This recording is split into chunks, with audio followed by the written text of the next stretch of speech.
Hello friends, स्वागत है आपका अपने YouTube channel SMC by Bhupendra में। इंटरमीडिएट वालों का आज सेकेंड मीटिंग में 2 बजे से हिंदी और सामान्य हिंदी का पेपर है। आशा है कि आप लोगों ने पूरा सिलेबस तैयार कर लिया होगा और जो सिलेबस तैयार होगा उसको अब आप एक बार रिवाइज ज़रूर करेंगे, क्योंकि अभी आपके पास समय है। 2 बजे से आपका एग्ज़ाम है, उससे पहले आपके पास 5 से 6 घंटे हैं। उसमें आपको 2 से 3 4 घंटे पूरा सिलेबस जो है जितना आपने तैयार कर रखा है उसको एक बार रिवाइज कर लेना है, उसको एक बार देख लेना है कि कहीं पे हमसे गलती तो नहीं हो रही है, और पूरा एक बार तैयार करके जाएंगे और सिलेबस को पूरा एक बार रीड कर लेंगे तो आपका पेपर अच्छा हो सकता है। और ये जो मॉडल पेपर है ये आपका बोर्ड एग्ज़ाम के लिए बहुत इंपॉर्टेंट है। इसी प्रकार के क्वेश्चन आपको बोर्ड एग्जाम में मिल सकते हैं और इस पेपर से भी आपके बहुत सारे क्वेश्चन मिल सकते हैं, क्योंकि ये जो प्रश्न पत्र है ये 2023-24 का है। ये है विषय हिंदी, ये आर्ट साइड वालों के लिए है। साइंस साइड वालों के लिए सामान्य हिंदी होता है। समय है आपका 3 घंटे 15 मिनट। पूर्णांक है 100 नंबर का। प्रारंभ के 15 मिनट परीक्षार्थियों को प्रश्न पत्र पढ़ने के लिए निर्धारित है। इस प्रश्न पत्र में 2 खंड हैं, दोनों खंडों के सभी प्रश्नों का उत्तर देना आवश्यक है। पहला प्रश्न आपका दिया है, उक्त व्यक्ति प्रकरण के रचनाकार हैं। उक्त व्यक्ति प्रकरण के रचनाकार कौन है? दामोदर शर्मा। दामोदर शर्मा है। अगला है, भारतीय युग की पत्रिका है। भारतीय युग की पत्रिका कौन सी है? कविवचन सुधा। पत्रिका से आपका क्वेश्चन हर बार एक पूछा गया है, तो आपको पत्रिकाएं याद कर लेनी है। अगला है, हिंदी गद्य साहित्य के द्वितीय उत्थान का प्रारंभ कब हुआ? 1938 में। 1938 में। कहीं कहीं पे इसका आंसर 1950 भी दिया होगा, इसका ऑप्शन में दिया नहीं था 1950, तो ये 1938 में हो जाएगा। सेवा सदन के रचनाकार कौन है? सेवा सदन के रचनाकार कौन है? प्रेमचंद। कौन है? मुंशी प्रेमचंद। हिंदी की प्रथम आधुनिक कहानी होने का श्रेय किसे जाता है? किशोरीलाल गोस्वामी। किसे जाता है? किशोरीलाल गोस्वामी। और इसकी प्रथम कहानी है कौन सी? इंदुमती। कौन सी है? इंदुमती है। प्रथम कहानी, प्रथम नाटक, प्रथम उपन्यास, इससे एक क्वेश्चन आ सकता है। आदिकाल का ग्रंथ नहीं है। आदिकाल का ग्रंथ कौन सा नहीं है? पद्मावत। ये भी आदिकाल का ग्रंथ है। आदिकाल मतलब वीरगाथा काल, आह्लाखंड, बीसलदेव रासो, और ये पद्मावत नहीं है। अगला क्वेश्चन है, अष्टछाप के कवियों का संबंध है भक्ति काल की राम भक्ति शाखा से, ज्ञानाश्रय शाखा से, प्रेमाश्रय या कृष्ण भक्ति शाखा से? तो ये है कृष्ण भक्ति शाखा से। किससे है? कृष्ण भक्ति शाखा से। अष्टछाप कवियों में 8 कवि थे, वो उन्होंने कृष्ण भक्ति शाखा से संबंधित हैं वो, क्योंकि उसमें कृष्ण जी की आराधना की जाती है। अगला है, अगला दिया है, श्रृंगार और वात्सल रस के अमर कवि हैं। श्रृंगार और वात्सल रस के अमर कवि कौन है? सूरदास। कौन है? सूरदास। चांद का मुंह टेढ़ा रचना की विधा है। कैसी रचना है? कविता है। ये उपन्यास भी नहीं है, निबंध भी नहीं, कहानी भी नहीं। क्या है ये? कविता या काव्य है ये।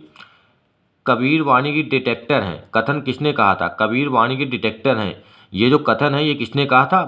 आचार्य हजारी प्रसाद द्विवेदी ने। किसने कहा था? आचार्य हजारी प्रसाद द्विवेदी जी ने कहा था कि कबीर जो हैं वो वाणी के डिटेक्टर हैं। अगला क्वेश्चन है, अब आपका आ जाता है गद्यांश वाला। गद्यांश ये आपका दिया है, निम्नलिखित गद्यांश का संदर्भ देते हुए किसी एक के नीचे दिए गए प्रश्नों का उत्तर देना है। तो आपको ये पढ़ लेना है पैराग्राफ, और आपको गद्यांश में इसके पाठ का नाम और लेखक का नाम लिख देना। और नीचे जो प्रश्न दिए हैं ये सभी 2-2 नंबर के हैं और 10 नंबर का आपका ये आ जाता है। पहला ये दिया है पैराग्राफ, ये दिया है राष्ट्र का स्वरूप, वासुदेव अग्रवाल, ये हो जाएगा आपका।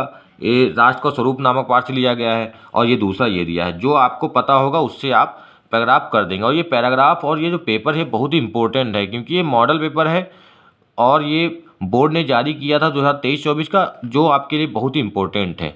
ये वाला आपका पैराग्राफ हो जाएगा। फिर आगे दिया है अगला क्वेश्चन। अगला दिया है, पद्यांश पर आधारित निम्नलिखित प्रश्नों का उत्तर देना। तो ये आपका पद्यांश दिया है, नील परिधान बीच सुकुमार, इस प्रकार का एक पैराग्राफ होगा। कविता होगी, इसमें से आपको बताना होगा ये कौन से पाठ से है और इसके कवि का नाम क्या है, कवि या रचयिता का नाम क्या है, तो ये आपको बताना होगा। अथवा करके आपका एक क्वेश्चन ही आ जाता है, क्योंकि ये जो क्वेश्चन पेपर है ये सारे सेलेक्टेड हैं और सारे इंपॉर्टेंट हैं। इसमें से बहुत सारे प्रश्न आपको मिल सकते हैं, क्योंकि पिछली बार रिपीट नहीं हुए ये वाले प्रश्न। आप अगर देखेंगे तो 2023 में बहुत ही कम रिपीट हुए हैं और बाकी सब इसमें नए क्वेश्चन हैं जो इम्पोर्टेंट हैं। ये दिया है, तो आपको ये पढ़ के एक बार ज़रूर जाना है। अगर आपने पूरा तैयार कर रखा है, इसमें से बहुत सी चीज़ें ऐसी होंगी जो आपको तैयार भी होंगी, लेकिन जो अगर आपको नहीं आते उसको एक बार पढ़ लेना, क्योंकि अभी आपके पास समय है। ये दिया है पैराग्राफ, इसको भी आपको पढ़ लेना किस पार्ट से लिया गया है। और फिर आपका आ जाता है 5 नंबर, किसी एक लेखक का जीवन परिचय और उनकी कृतियों का उल्लेख करना है। वासुदेव शरण अग्रवाल, पंडित दीनदयाल उपाध्याय, प्रोफेसर जी सुंदर रेड्डी। तो ये हो जाते हैं आपके वासुदेव शरण अग्रवाल और दीनदयाल उपाध्याय। या इसमें एक और जोड़ लेंगे, अगर हजारी प्रसाद द्विवेदी को भी अगर इसमें हम जोड़ लें तो ये आप हजारी प्रसाद द्विवेदी, तो आपको ये ज़्यादा इम्पोर्टेंट है क्योंकि ये, और वासुदेव शरण अग्रवाल, और इसमें एक और है एपीजे अब्दुल कलाम, एपीजे अब्दुल कलाम, ये पढ़ लेनी है। अगर आपको 3 से 4 जीवनी तैयार हैं तो आपके आराम से एक जीवनी उसमें आपको मिल जाएगी, क्योंकि जो अगर रिपीट नहीं हुई है तो वो आपको मिल सकती है। अगला क्वेश्चन दिया है, अगला दिया है खाखंड की किसी एक कवि का जीवन परिचय देना। किसी एक कवि का जीवन परिचय देते हुए उसकी कृतियों का नाम लिखना है। तो जयशंकर प्रसाद बहुत इंपॉर्टेंट, रामधास दिनकर, सूर्यकांत त्रिपाठी, निराला, इन तीनों में से ही आपको एक मिल सकती है। और अयोध्या सिंह उपाध्याय, आर्योत, इन चारों को तैयार कर लेंगे तो एक आपकी 100% बिल्कुल आपको पेपर में छपी हुई मिलेगी, 100% आपको मिलेगी। कहानी तत्वों के, अगला क्वेश्चन है, कहानी तत्वों के आधार पर पंचलाइट अथवा बहादुर, पंचलाइट या बहादुर दोनों में से किसी एक कहानी पे इसकी समीक्षा करनी है, और या कर्मनाशा की हार, किसी एक कर्मनाशा की हार का के पात्र का चित्रण करना। तो ये आपका छठा क्वेश्चन हो जाएगा। 7वां क्वेश्चन दिया है, स्वपठित खंडकाव्य के आधार पर निम्नलिखित प्रश्नों में से किसी एक प्रश्न का संक्षिप्त उत्तर देना है। में से किसी एक प्रश्न का, तो किसी एक प्रश्न को आपको आंसर देना है। ये दिया है रश्मिरथी, श्रवण कुमार, मुक्ति यज्ञ, त्यागपति, सत्य की जीत, आलोकवर्ष। जो आपके यहाँ पढ़ाया, जिस डिस्ट्रिक्ट में आपको ये पढ़ाया जाता है, जौन सा ये जो खंडकाव्य है, स्वपठित खंडकाव्य अलग अलग डिस्ट्रिक्ट में अलग अलग होता है। अगर आपकी डिस्ट्रिक्ट में जो खंडकाव्य पढ़ाया जाता है आप उसके आंसर देंगे। जैसे आप लखीमपुर खीरी में त्यागपति पढ़ाया जाता है, त्यागपति में आपको ये त्यागपति दिया है, इसमें 2 प्रश्न दिए हैं, अथवा करके किसी एक का आपको आंसर देना है। और किसी डिस्ट्रिक्ट में कोई दूसरा अगर पढ़ाया जाता है तो वो आपको क्वेश्चन करना है। या आपके जिस कॉलेज में आपको पता होगा कि कॉलेज में हमें ये वाली किताब पढ़ाई गई है खंड का, तो उसी का आंसर देना है। और इसमें ये इसका जो खंड दिया ये जरूर अंकित करेंगे, ये हम का खंड कर रहे हैं या खा खंड कर रहे हैं या गा खंड कर रहे हैं। तो इससे आपको पता चले, ये नहीं कि आपके यहाँ जो पढ़ाया जाता है बस आंसर आप 7 नंबर डाल के लिख देंगे, उससे आपको दिक्कत हो सकती है। ये आपका आलोकवर्ती, ये सब दिए हैं। फिर अगला क्वेश्चन दिया है, ये दिया है फिर संस्कृत गद्यांश का संदर्भ से व्याख्या करनी है।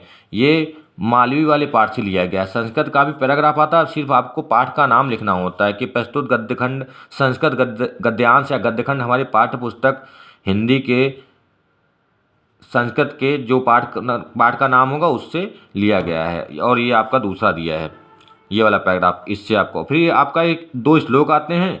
2 श्लोक आपको तैयार कर लेने हैं, पाठों के नाम सब पढ़ लेने कि कौन सा श्लोक किस पाठ में दिया है। फिर आपके प्रश्न उत्तर आते हैं, 2-2 नंबर के प्रश्न उत्तर आते हैं, 2 करने होते हैं। 4 दिए हैं, इसमें से 2 करने होंगे आपके। ये 4 दिए हैं, इनमें से आपको 2 करने होंगे।